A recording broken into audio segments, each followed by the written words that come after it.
बिस्मिल्लाहिर्रहमानिर्रहीम अस्सलाम वालेकुम। मैं रज़ीन हैदर मजहर हूं और आप मेरा ये वीलॉग देख रहे हैं। नाज़रीन, आज जंग से दो अहम शख्सियात ने पाकिस्तान तहरीक इंसाफ में शमूलियत अख्तियार की है। मेरा इस वीडियो में जो तज्जिया होगा वो आपको बताएगा कि किस तरीके से इमरान खान साहब ने, शायद मैं ये कह रहा हूं कि वो जिस तरीके से सोचते हैं वो बिल्कुल हमारे से एक अलग तरीका है, लेकिन मसला यह है कि खान साहब के इर्द गिर्द जो चंद लोग मौजूद हैं वो अपनी मर्जी से जो खान साहब से फैसले करवाते हैं, क्योंकि जमात है और वो जब खान साहब को बार बार कहकर इंसिस्ट करते हैं और वो फैसले किए जाते हैं तो हमेशा हमने देखा है कि उन फैसलों से बतौर जमात तहरीक इंसाफ को नुकसान पड़ा है।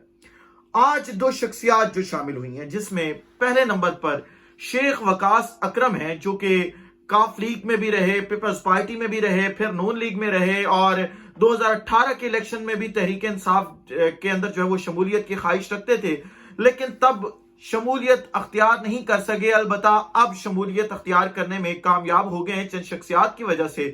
और दूसरे हैं शेख याकूब, जो कि MPA रह चुके हैं और पिछली दफा भी पाकिस्तान तहरीक इंसाफ के टिकट पे कैंडिडेट थे। जिला जंग, यहाँ पे जो जहां के ये सियासतदान हैं दोनों, यानी जिला जंग, उसके डायनामिक्स समझने बहुत जरूरी है। जिला जंग एक ऐसा जिला है जहां पे पार्टी का 2018 से पहले पार्टी बुनियाद पर कोई वोट नहीं होता था। वहां पे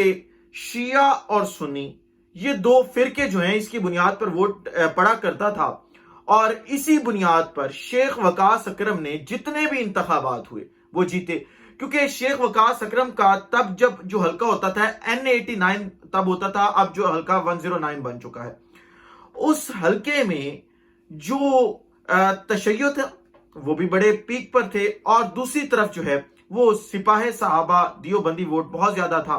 लेकिन सोने पर सुहागा ये था क्योंकि MNA के हल्के के अंदर जो है वो बहुत ज्यादा गांव लगते थे और उन गांवों में अक्सरियत जो थी वो अहले तशी की थी और गांव से शेख वकास लीड लेकर आते थे। अलबत्ता शहर के हल्के में वो हमेशा फंस जाते थे, जिसकी वजह से हमेशा शेख वकास जो है वो सीट निकाल लेते थे।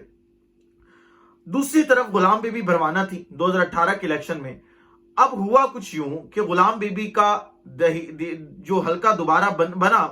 उस हल्के में देहाती वोट ज्यादा हो गया और शहर में से भी गुलाम बीबी ने शेख वकास का बहुत ज्यादा वोट तोड़ा, क्योंकि लोग इनसे तंग आ चुके थे। शहर में इन्होंने कभी कोई डेवलपमेंट का काम नहीं करवाया। ये एक मंसूबा बता दें, 3 दफा तकरीबन ये MNA रहे, एक मंसूबा इनके पास पूरे शहर को दिखाने के लिए नहीं है कि मैंने इस मंसूबे का इफ्तिताह किया था। हाँ, एक मंसूबा जरूर है जो इन्होंने वजीर आजम हाउस के मुकाबले का अपना महल तामीर किया था शहर जंग के अंदर, जो आज से कोई 100-150 साल बाद जो है वो बादशाही मस्जिद, जब ये किला हम देखने जाते हैं ऐसे लोग देखने आ सकते हैं, लेकिन उसके अलावा कोई तरक्याती काम पूरे शहर के अंदर नहीं किया गया था शेख वकास अकरम और इनके ग्रुप की जानिब से। इस वजह से लोग मुतनफिर हो चुके थे।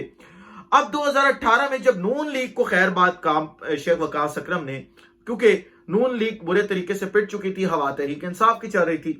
तो मैं इस चीज का खुद विटनेस हूं क्योंकि मैं किसी ऐसी जगह पे काम कर रहा था उन दिनों में, तो एक ऐसा प्रोजेक्ट कर रहा था जो कि उस वक्त टिकट्स जो तकसीम हो रहे थे 2018 के, उनका मुशाहिदा बगौर कर रहा था।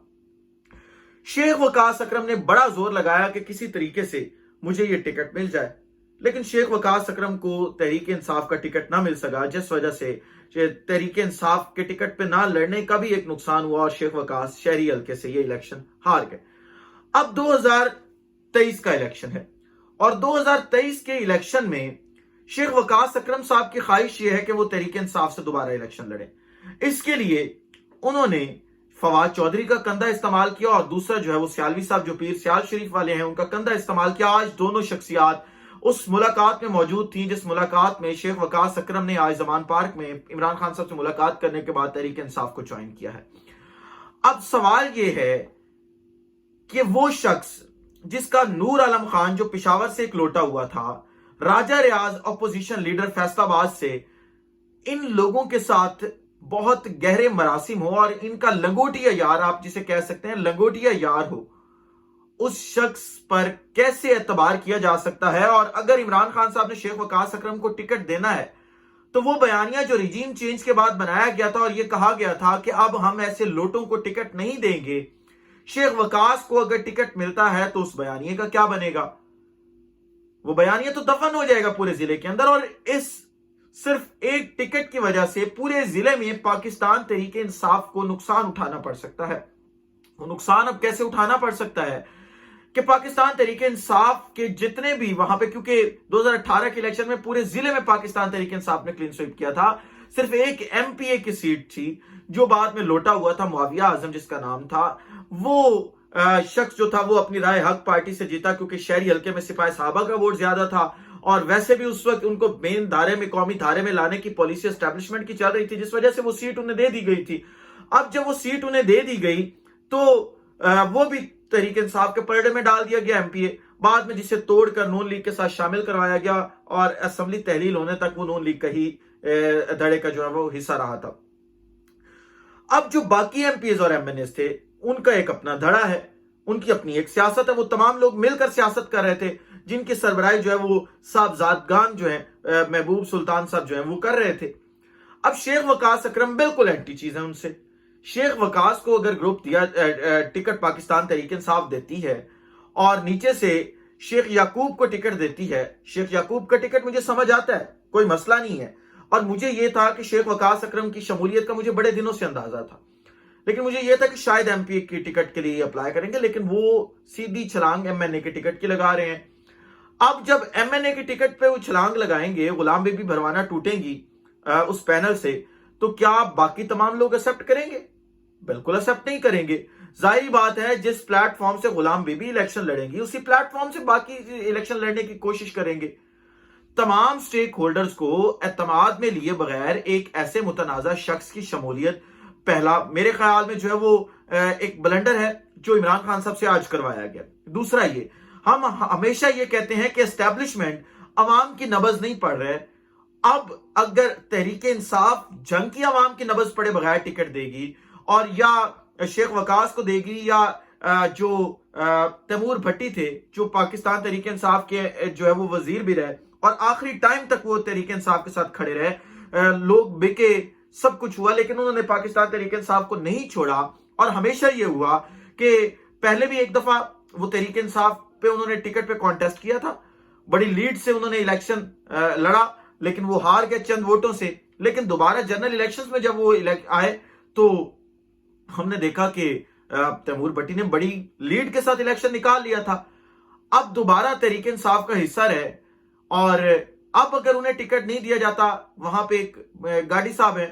غلام احمد خان گاڑی میرے خیال میں غالباً ان کا نام ہے، اگر ان کو ٹکٹ دیا جاتا ہے تو تیمور بھٹی ناراض ہوں گے اور وہ الیکشن لڑنے کی خود اپنی ذاتی حیثیت میں کوشش کریں گے۔ تو یہ جنگ کے ڈائنامک سمجھنا بہت ضروری ہے تحریک انصاف کے لیے۔ میں درخواست کروں گا کہ ایک تو عوام کی نبض کو پڑھا جائے، عوام اس وقت کیا چاہتی ہے،